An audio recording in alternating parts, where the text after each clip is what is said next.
Siang hari makan ikan asin. Ikan asin rasanya asin. Salam sapa saya ucapkan untuk sahabat literasi sekalian. Assalamualaikum warahmatullahi wabarakatuh. Sarapan pagi dengan roti, bersiap-siap pergi berlomba. Sebelum saya sampaikan cerita untuk saudara-saudari, saya menyapa, apa kabar semuanya? Alhamdulillah kita semua dalam keadaan sehat ya. Dewan juri yang saya hormati dan teman-teman yang saya sayangi. Perkenalkan, nama saya Clarissa Putri Nabila dari SDIT Betul Iza, Kota Bengkulu. Pada kesempatan ini, izinkanlah saya untuk membawakan sebuah cerita Nusantara yang berjudul Batu Balai, yang berasal dari daerah Mentok, Bangka Belitung. Cerita ini saya ambil dari laman web kumpulan cerita Nusantara. Nah teman-teman, beginilah kisahnya. Dahulu kala hiduplah seorang janda tua bersama seorang anak laki-lakinya yang bernama Dempu Awang. Hari demi harinya mereka habiskan dengan menanam sayuran di sebuah kebun mereka yang begitu sempit. Tanah itu mereka tanami dengan sayuran, ubi-ubian, dan berbagai macam lain yang bisa dijual untuk makan sehari-hari.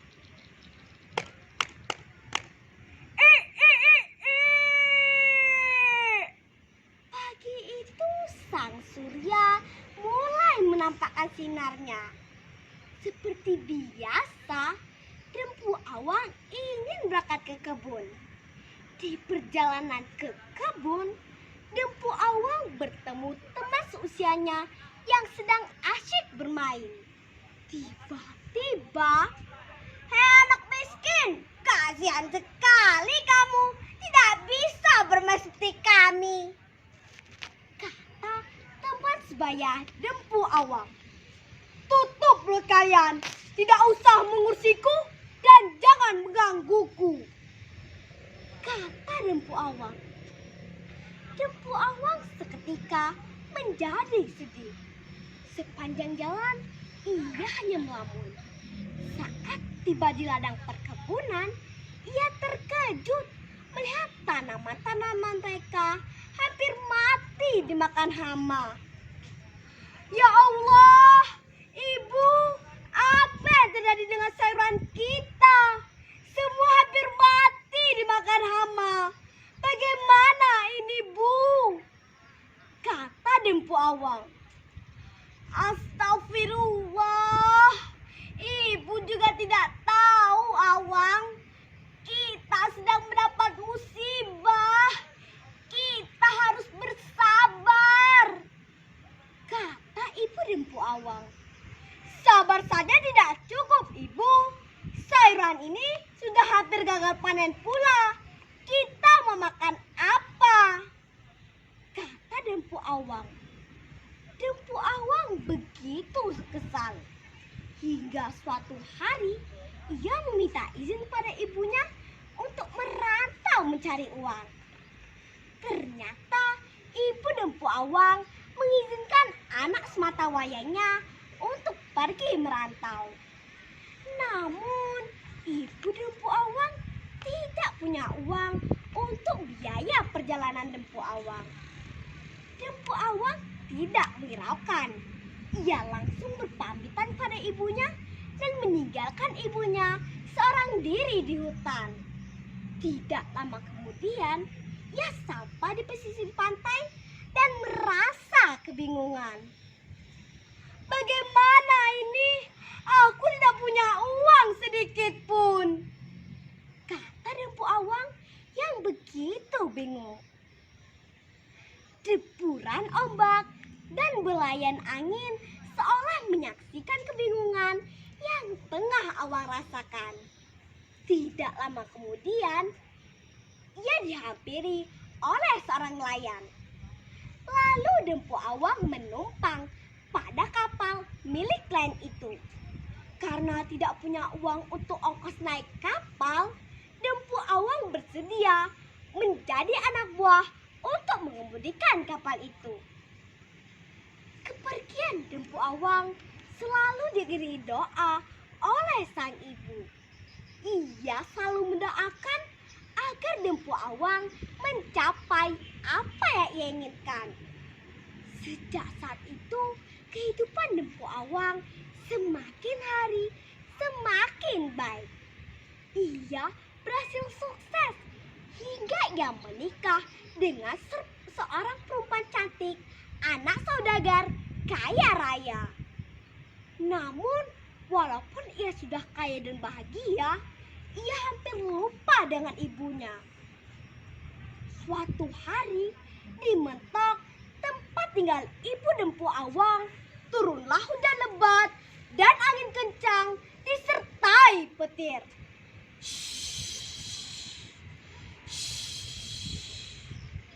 Rasa dingin itu seolah menusuk ke tulang wanita tua yang hampir tak berdaya itu. Ya Allah, dingin sekali. Rasanya aku tidak mampu menahan rasa dingin ini. Andai saja ada Awang di sampingku. Bagaimana kabarmu, Nak? Semoga dirimu baik-baik saja, kata ibu Dempu Awang. Berkat doa sang ibu, tergeraklah hati Awang untuk menjenguk ibunya yang tinggal di gubuk tua di tengah hutan itu. Dengan mengendarai kapal mewah miliknya, Dempu Awang bersama istrinya menuju hutan mentok. Setibanya di sana, Dempu Awang melihat segerombolan nelayan yang menatapnya dengan tatap bertanya. Para nelayan, kalian tidak mengenaliku? Aku adalah Dempu Awang yang dulunya kalian hina. Kini aku telah menjadi kaya raya, kata Dempu Awang yang begitu sombong. Sombong sekali kamu, Awang. Tidakkah kau teringat bagaimana ibumu yang selalu menunggu kedatanganmu? Awang dengan angkuhnya meminta para nelayan untuk membawakan ibunya ke kapalnya.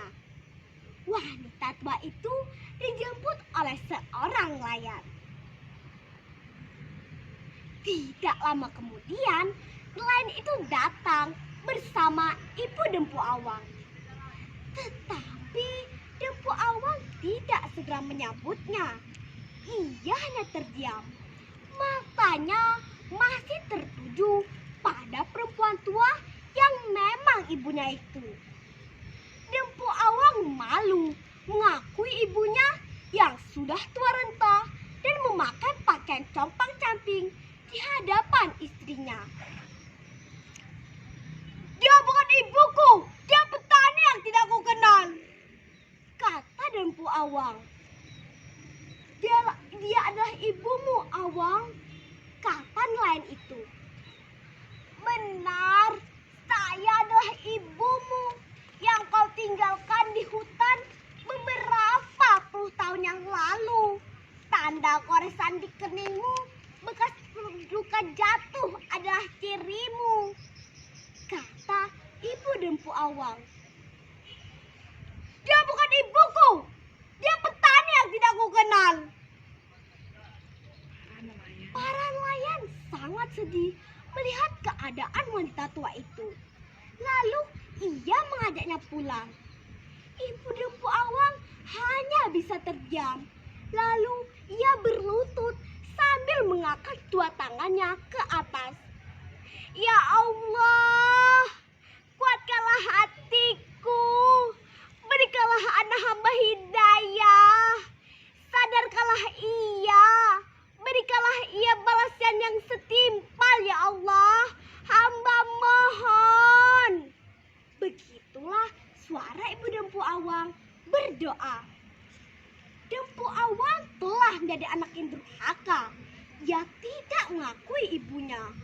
Sewaktu Dempu Awang ingin berlayar meninggalkan perairan kampung halamannya, tiba-tiba turunlah hujan lebat dan angin kencang disertai petir.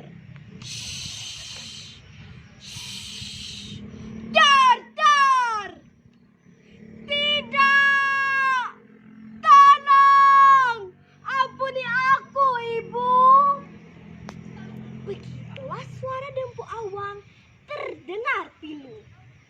Dempu Awang telah menjadi anak yang durhaka. Ia tidak mengakui ibunya.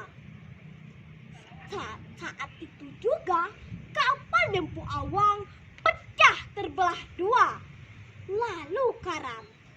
Saat cuaca kembali cerah, ternyata kapal Dempu Awang telah menjadi batu, sedangkan istrinya menjadi seekor kera putih.